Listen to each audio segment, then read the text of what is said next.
Welcome back, listeners. Today we are continuing our new series, Growth Mode On, sponsored by our good friends at GrowthMatch.com. GrowthMatch helps tech companies grow their audience, supercharge their sales, and activate thought leadership in their industry. They are turning entrepreneurs into thought leaders one video at a time, and by utilizing fractional growth teams. You can learn more by checking out their website at GrowthMatch.com. Well, today I have a special guest on the Code Story podcast, Jesse Rubenfeld, the founder of FinOptimal, prior CFO of LimeWire, and controller at D.E. Shaw. He has extensive experience in financial operations and automating them. Jesse, thank you for being on the show today. Thanks so much for having me, Noah. Absolutely. Before we jump into FinOptimal and all things there, tell me and my audience a little bit more about you. Thank you. I'd love to. I started my career at LimeWire doing everything you do when you're an entry-level accountant. Data entry, copying and pasting, entering bills, even filing some paper back in the early 2000s. And as a coding enthusiast, I started trying to automate as much of that as I could. So first, I learned Perl from some of the people around me. There was a lot of developers there. Eventually, I learned Python, and those skills allowed me to speed up the accounting function I was charged with many-fold. And over time, I started looking for ways to export that skill beyond, my full-time employer and start to do that for private clients that were on QBO. And that's where FinOptimal started. Okay, Perl then to Python. So what did you do to learn those languages? Did you just grab a book and go? Did you go through some sort of micro course? Tell me a little bit about that. It's funny, if we'd had the internet in 1998 the way we do today, I probably would have been a developer right out of school. I would sit in the computer lab I remember I took an intro C class and had to make, a program simulate the knight's move on the chess, like on a chessboard. It has the knight move, and I was sitting in there in the lab at 1 or 2 in the morning, banging my head against the wall. This is pre-Stack Overflow. And I'm like, I should not be spending my college time this way. And I resolved then, okay, I'm not being a developer. And then years later at LimeWire, when I was trying to automate stuff, there were other developers around that, I'd say, hey, how do you get the bank balance? In those days, there weren't APIs for banks. You just had to write a robot that would go on to the website and pull the thing. And someone had to teach me, hey, put a cron job in place and then use this Perl, that, functionality to scrape the HTML and process it this way. And here's how you save an Excel file or a CSV file. And it was begging, borrowing, and stealing, the time from developers wherever I could get it, until my boss would be like, okay, those people have a job, leave them alone. And then, then I'd go bother somebody else. If we had Stack Overflow back then, everything would be different. Eventually, for Python, it was a lot more self-taught, but I always depended on, and FinOptimal, in fact, is set up this way, a very open culture where I could just walk around, ask other people what they were doing, tell them what I was doing, hopefully work in environments, as I generally did, where people weren't threatened by that. Hey, yeah, here's how I do this. Here's how I might try what you're trying to do. It's very collaborative and generous, much like the open source community on which so much important Python code is based. I'm really glad I asked that question because, nowadays you jump into the internet, you learn a language, and also you connect to any sort of API out there, right? But you were having to do some nitty-gritty stuff, scraping websites, building robots, and beg, borrow, and steal developers' time. That's a really cool story and a great foundation for how you set out to do this thing. So when we're talking about FinOptimal, let's start to kind of center around that. My first question is this: why should startup founders care about accounting? As a startup founder myself, I know that day one, that's not the first thing that comes to my head, is that, especially being the product guy. So why should startup founders care about accounting? In short, accrual accounting is the language of business. And you need to speak it to talk about your business with investors, employees, and customers. For SaaS companies, let's take deferred revenue, right? You get paid upfront for a year's worth of software. It's not revenue in that first month. Only a 12th of it is, right? They prepaid 12 months. And if you don't book it correctly to reflect that deferral, your ARR and your MRR numbers won't be right. And any tech founder that's reporting ARR and MRR knows how much their stakeholders care about those numbers. So take that concept and apply it to all your processes as a tech founder. Think about payroll, think about contractors and other expenses, bank and credit card charges, right? There's a lot of leverage you can get out of your financial data when you keep it clean and organized in a way that makes sense for your business. That makes a ton of sense. So then, what is finance automation? Give me a definition there. And why does it matter? How can it transform someone's business?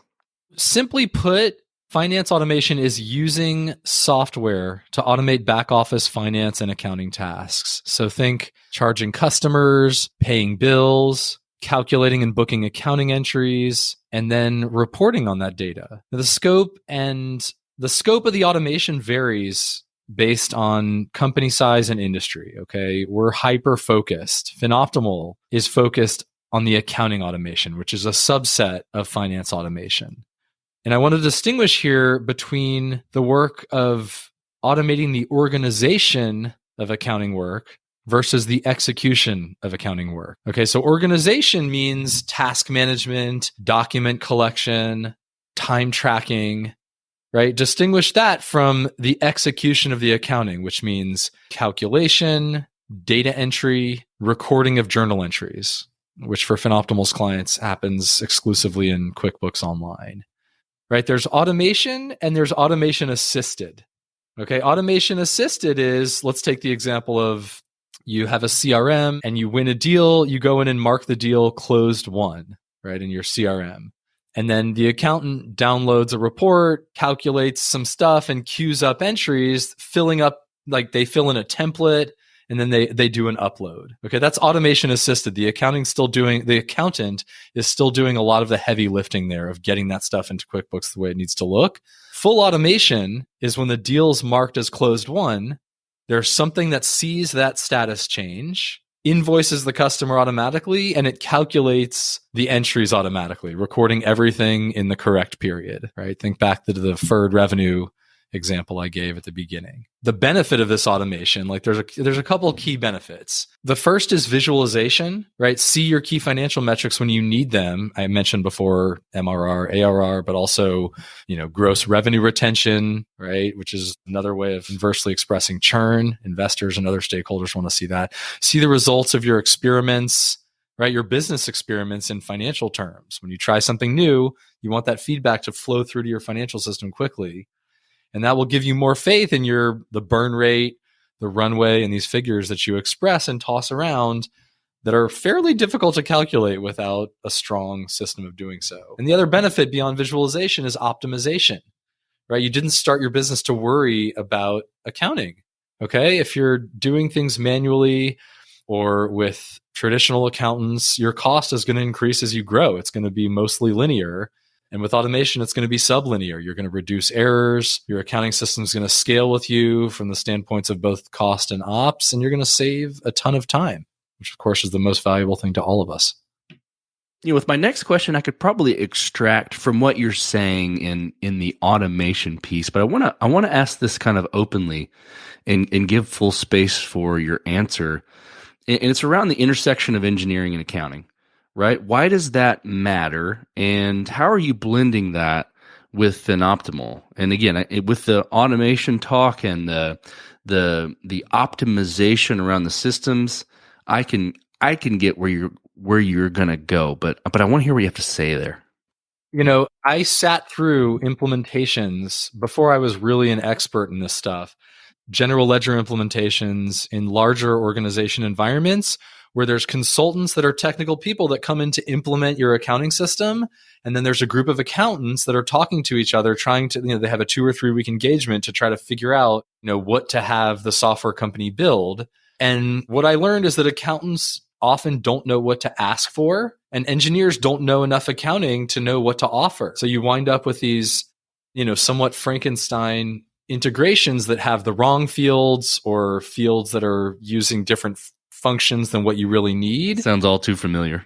Most of software is about mapping, right? It's not about ridiculous, AI algorithms, which are great, have someone on your team that can stitch that together. But so much of what FinOptimal does and what we see other people doing is about, moving files to the right place at the right time. It's about having enough fields to do exactly things that are not technically daunting. It's just about speccing it out correctly and being able to very nimbly adapt. When the engineers build something and then they realize they got close but missed the mark a little bit, wow, the accountants are not using this field. Or wow, they're still entering it twice into this other place. I don't understand, right? Like being able to process that very practical feedback and then tweak the product to adapt and really help the accountant. That's the engineer-accounting gap that we're trying to close. And that's why having done all the work, right, filed the paper, entered the data, copy and pasted all that stuff at the beginning of my career, under the guidance of great accountants that taught me how to think about the role of the accountant as the eyes and ears of the business, to treat the business's money like it was my own money, right? Being able to take that mentality and the understanding of how to do a strong financial close to trying to build a product helps me focus, right? And we're trying to build a culture where our team focuses, right? The accountants that know code focus on building something that's really going to get the job done rather than just automate something, right? We're trying to revolutionize an industry that's been stagnant for many, many years. And that requires the intersection of these two disciplines. It's not enough to be an accountant talking to a coder or an MIT grad who, hires some smart, ex-controllers or CFOs. We're really trying to build a culture of people who either know both coming in or are coders interested in accounting or accountants that are willing to learn to code. Makes so much sense. When you're building things in engineering, right, when you're connecting systems, APIs have come a long way from the time when you were having to scrape sites, right? They've grown a lot. They become easier to use, but there's still, a lot of them still aren't perfect, right? And they still have gaps and probably don't expose everything that needs to be exposed. Tell me from your perspective, what are some of the limitations you see in these native APIs? Well, unfortunately, a lot of times the QBO integration, right, the QuickBooks Online integration that third-party developers build is an afterthought. It's a marketing tool or it's a minimally viable integration that will get the accounting done at the coarsest level, but it won't really facilitate the kind of accounting we're talking about. It's very, very frustrating, right? A lot of payroll providers, for example, will book payroll entries at the summary level. Hey, here's your total gross pay, your total taxes, right? And fees. 3 lines for what is every software company's biggest expense, right? Their payroll. And that's very common, right? Maybe they'll book it by department. I'm not going to name any names here of payroll companies. We figure out how to work with all of them in a way that really books these things correctly. But typically we'll have our clients just turn off the QBO integration, right? And we build our own. Having an accountant design the QBO integration, ideally as an engineer, but if not, then certainly with engineers, right? You'll figure out you need to book the payroll by person so that you can see the spend by department, by city, by manager, whatever it is that matters to that business. Compare that with a summary of the native API and you understand, wow, if I want to see profitability by client, I need to know like how much each of these people are costing me. I know how they're spending their time, but I can't figure out how much this client is costing me because the payroll data is booked at the summary level. So that's, I have some other sort of more peccadillos that I can talk about on a tech-focused podcast, but where accounting is concerned, that's really the most common thing. They're just bereft of the features you really need. You can't get the granularity of detail, and you wind up having to integrate directly with that third party's API to get the stuff out of their software service to munge the data to book it correctly, which is to say at the level of granularity and dimensionality that the client needs into QuickBooks. Okay, then that's actually an interesting segue. I think you sort of answered this, but there's probably a little bit more meat there with the native APIs and the apps that, tout that they're QuickBooks integrated, right? Is it the same sort of flaws that you're seeing in those applications that you have to pull data out from them in order to make it actually work? Is that the main flaw there, or are there others? That's a great way to sum it up. I think I'll try to be specific again with a tech-focused crowd here, and there's going to be a lot of coders, of course, in your audience. A big problem is completeness, right? The APIs, a lot of these companies are still not API-first software companies, and you can't get all the data that you need from the API. Sometimes we have to have clients or our own team download payroll reports, right? Save them to a Dropbox folder, which then our magic sort of processes. But like, there's not an API call that will get you that. So that's the first big flaw is like a lot of data is available with the API, but not all of the data. So you wind up sometimes having to just throw out the API altogether and be like, we can't use the API to get the accounting data. We have to have a person manually download this thing. Why are they making this thing available in the UI of the web and not also from the API? Right. So that's certainly my biggest peccadillo. For services that, there's other services that we use data from, like Harvest or, time tracker data or Shopify or, all sorts of project management tools. They're all really, really good. Like their APIs by and large are very, very strong. And by and large, they're very complete. Like a lot of them are very complete. It's just that like the accounting section of the API is not complete, right? Like if you're going to pull from Shopify, for example, the order data, you can get all the order data you want. Each JSON blob is hundreds of lines for each order, right? So those APIs are very, very strong. It's just that when you need accounting data, it's so specific. It's not that I fault these companies, right? Like it's so specific. You could book things 100 different ways, right? You ask 10 accountants, how should I book this, right? Consumer packaged goods revenue, you'll get 100 answers.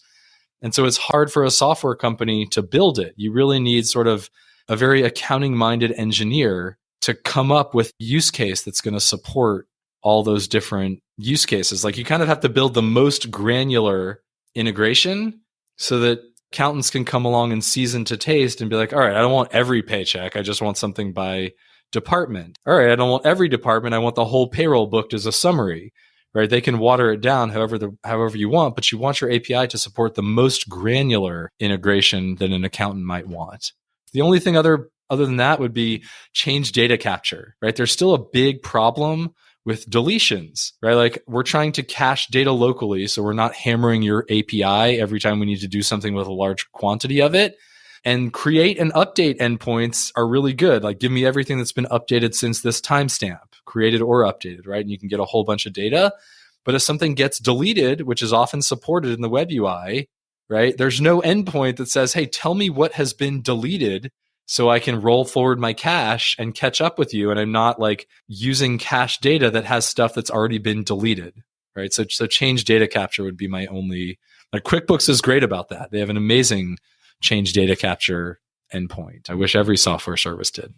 You mentioned earlier dimensionality and combining that with, that lowest level of information so that accountants can season to taste. That really connects the dots for me. You have to be able to serve everyone. And it sounds like not every accountant needs the same thing, which is probably why things like, the like OLAP cubes and different, tools like that where you can slice and dice how you need to became popular for a while. You probably are still used today. I'm not sure, but to where you can slice and dice and roll up however you want to. Totally. I think a lot of it, and again, like none of that slicing and dicing is mind-boggling. You're never going to have an engineer or an accountant that's like, oh, that's really difficult. I don't know if we have the compute for that, right? I don't know if GCP can handle it. This gets back to having that API that's got everything at the most granular level so that you can season. Generally speaking, more detail is better. But for example, if you're selling stuff on Shopify, you don't want every order in QBO, right? You're just littering your QBO instance with tons of data that's not relevant. You don't want every customer and their address that ever bought something for $10.99 from your website, right? You want to book daily summary entries or monthly summary entries, right? But you do want to break that up by product, right? By, you want to book taxes separately. So it's an art and a science. And the dimensionality is about, you do need dimensions. QBO has class. They have another one that barely anyone uses called department, right? These are sort of just multi-purpose fields that QuickBooks makes available. There are times when even that's not enough fields, and we have ways of packing additional information into those QBO entries so that our analysis can support dimensions beyond just the ones that QuickBooks makes available. But, a lot of people are talking about dimensionality just because you often need more fields than whatever software product you're using is working. The flip side is people get carried away and they have so many fields. They're like, oh, wow, I can have so many fields. And then they overuse it. And then it's not well organized, and you wind up having to enter the same data into multiple fields. So it really takes a lot of forethought to stitch together a strong accounting system based on QuickBooks Online, but that's what we're experts at. Okay, so then this will be interesting. How can finance automation eliminate 80% of manual steps in your accounting and bookkeeping? We've talked a lot about automation. We've talked a lot about engineering and tooling, but how can, specifically automation eliminate this much of the accounting and bookkeeping processes? Great question. Double data entry, gone. Calculations, automated. Reporting, continuous. Right? That's my summary. It's normally comprised of hundreds and hundreds of keystrokes, mouse clicks, uploads, downloads, spreadsheet, wrangling. That's how I came up, right? Once a month, we've got to calculate the NAV, and we've got to deliver this, and we've got to report budgets to actuals. And so there's I think of it like a slot machine in Vegas, where there's an accountant who gets in front of that machine and pulls a giant crank, and then a bunch of stuff comes out, and then they've got to carry the coins over to this bucket, right? And it's a real rigmarole. Most of that stuff, especially the copy paste, especially the uploading and download, can and should be automated. And I really think that 80% is probably an underestimate, right? If I look at my own career and the time I managed to save in my own job as a full-time accountant, I think it's closer to 95%. I probably would not have wanted my boss to know at the time, but I do think it made me a better accountant. I was able to spend time thinking about things, right, that most accountants probably didn't have the luxury of having time to think about. And, I guess I want our customers to know that, we're accountants, coders, and most importantly, thought partners. Okay, those three things together, not one of them by themselves, but all three of accountants, coders, and thought partners, right, help us achieve that level of automation, right? That thoughtfulness, that time to think through what you're doing, to rethink it, to iterate, is key to making the automation work. It's not just taking a software product, throwing your data at it, and being like, all right, I'm automated. It requires a thought partner that knows how to code and is an accountant. So that, I think that lays the foundation for my last question. At least you seeded the answer in my mind. You have a traditional accounting firm, right, that you've worked for before. How is what you're doing at FinOptimal different and better, right? And I hear you saying it's the strategic thought partner, the automation, the consistency of information, but I want to hear how you coin that. I will summarize by saying that it's flat fee. The optimization's on us, right? If an accountant is charging you hourly, there's no incentive to get up that automation curve. And I think that there's a lot of accounting firms that have lost some good people that have said, hey, let's incorporate this software tool into our workflow for our clients. And the partner will say something like, if we do that, we're going to bill a lot fewer hours, and our model's predicated on the hourly, the billable hour. And eventually, that forward-thinking software using person is like, all right, I'm tech savvy. I'm not getting anywhere here. I'm going to go work for a tech startup, or I'm going to go work for an accounting firm that's more forward-thinking. It's about the change from the billable hour to the flat fee. It's about the change of the relationship from the partner to the customer to the relationship between your brand and the customer. Right? We're working with startups in all industries. We're hyper familiar with the modern tech stack. We're always tech focused. Okay. At best, accounting firms are accountants and thought partners, but that's harder to find, right? You get a lot of people who are just cranking out tax returns, right? The real gold standard that you want is someone who's going to do all three of those things. Be an accountant, be able to write code, and be a thought partner. And there's just not that many companies out there yet, surprisingly in this day and age, that can do that. But FinOptimal can. If you feel like you're spending too much on your accounting, if you're not getting fast responses from your accountant, or if you're just interested in getting a free benchmarking consultation, please book an intro call with us on FinOptimal.com, and we can let you know how you stack up from a people, process, and technology perspective and give you tangible steps to make a difference. Well, Jesse, really appreciate you being on the show today. I've learned a lot about FinOptimal and how you guys are optimizing the process for accounting through automation, through your engineering know-how, and through your strategic partnership with businesses. I really appreciate you being on the show today. Thank you. It's been a pleasure. This was a fun conversation. I love the point Jesse made about APIs needing to return the lowest level of data to support dimensionality and allow accountants to season to taste how they roll up their data. FinOptimal is supporting the accounting world through strategic partnership, automation, and consistency, and would make a fantastic partner for your business. As a reminder, you can learn more about GrowthMatch and their fractional growth teams and packages by going to growthmatch.com/codestory. And thanks again for listening.